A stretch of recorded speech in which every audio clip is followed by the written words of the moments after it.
If you've ever reached a point where fat loss simply stops, despite doing everything right, this video is for you. Not because you lack discipline. Not because your body is stubborn. And definitely not because you suddenly forgot how calories work. A fat loss plateau is not a mystery. It's not random. And it's not psychological. It's physiological. To understand plateaus, we need to move past simplified models of energy balance and look at how the human body actually adapts to sustained energy deficits over time. Most people think fat loss is linear. Eat less, move more, lose fat, repeat. But human metabolism doesn't work like a straight line. It works like a dynamic system that constantly adjusts output in response to input. And plateaus are simply what happens when those adjustments catch up to you. Let's start by defining what a real plateau actually is, because most people misuse the word. A true fat loss plateau is not two bad weigh-ins. It's not a week of water retention. And it's not fluctuation from sodium, stress, or your menstrual cycle. A real plateau means body weight has been stable for at least 3 to 4 weeks. Measurements and visual markers are unchanged. Adherence to diet and training is consistent. Performance is no longer improving. Only when all of those are present are we actually talking about a plateau. And when that happens, it's because the body has successfully re-established energy balance, even though you're still dieting. Same food. Same training. Same effort. Different outcome. Why? Because energy expenditure is not static. There are 4 primary physiological mechanisms behind fat loss plateaus, and none of them involve mindset. The first, and most underestimated, is NEAT reduction. NEAT stands for non-exercise activity thermogenesis. It includes everything you do outside of formal exercise: posture, fidgeting, walking, spontaneous movement, even how much you shift while sitting. Research from James Levine's lab has shown that NEAT can vary by hundreds of calories per day between individuals, and more importantly, within the same individual under different energy states. When you diet, NEAT drops. Not consciously. Not voluntarily. You don't decide to move less. Your nervous system simply reduces spontaneous movement output. You sit a little more. You gesture less. You pace less. You choose the elevator instead of the stairs without realizing it. And because NEAT is largely invisible, people don't account for it. They think, my calories haven't changed. My workouts are the same. But total daily energy expenditure has quietly decreased. In long-term dieting studies, reductions in NEAT alone have been shown to offset a large portion of the intended caloric deficit, sometimes entirely. This is one of the main reasons why eating less stops working. The second mechanism is adaptive thermogenesis. This is where things get even more misunderstood. Adaptive thermogenesis refers to a reduction in energy expenditure that is greater than what would be predicted by weight loss alone.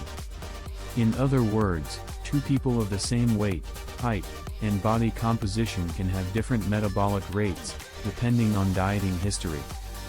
This phenomenon was extensively documented by researchers like Rudolf Leibel and Michael Rosenbaum, particularly in post-weight loss subjects. After weight loss, resting energy expenditure decreases beyond what can be explained by smaller body size.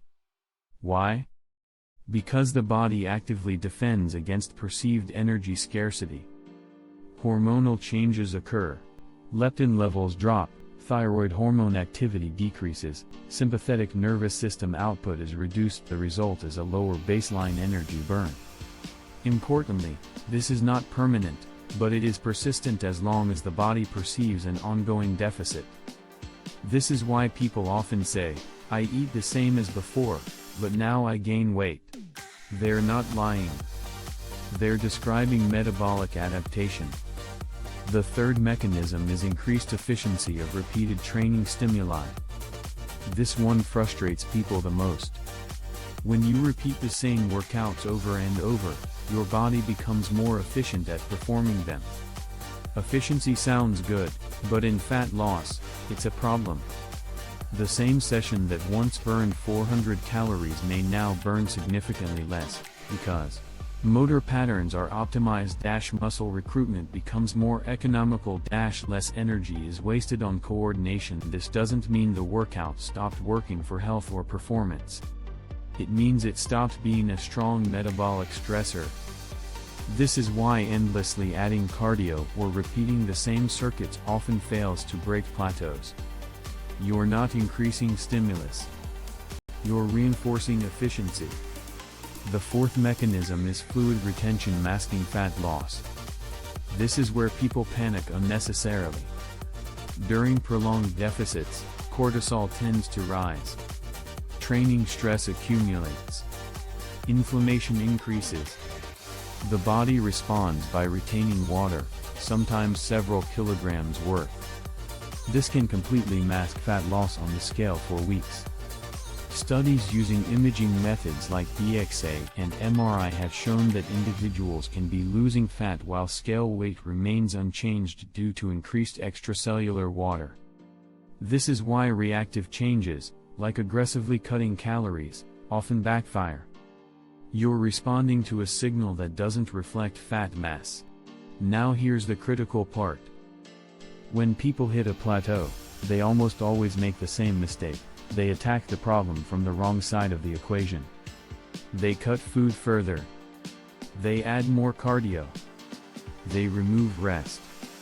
Physiologically, this tends to further suppress NEAT, increase adaptive thermogenesis, increase stress hormones, worsen fluid retention. So instead of creating a larger deficit, they often maintain, or even reduce, actual energy expenditure. This is why plateaus feel unfair. From the inside, effort is going up. From the outside, results are flat. So how do you actually break a plateau, physiologically? Not with hacks.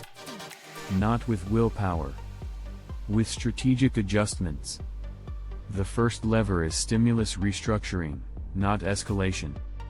Instead of adding more volume, you change the nature of the stimulus. Alter training density, adjust frequency, change movement patterns, introduce new stressors that disrupt efficiency. The goal is not to burn more calories during the workout. It's to increase total energetic demand over time. The second lever is energy contrast, not chronic restriction. Prolonged flat deficits encourage adaptation. Strategic variation, such as diet breaks or controlled refeeds, can temporarily restore leptin signaling and sympathetic activity. This has been shown in both short-term and long-term studies to improve adherence and, in some cases, restore energy expenditure. This does not mean cheat days. It means structured contrast. The third lever is intentional NEAT preservation. This is one of the most powerful, and ignored, tools.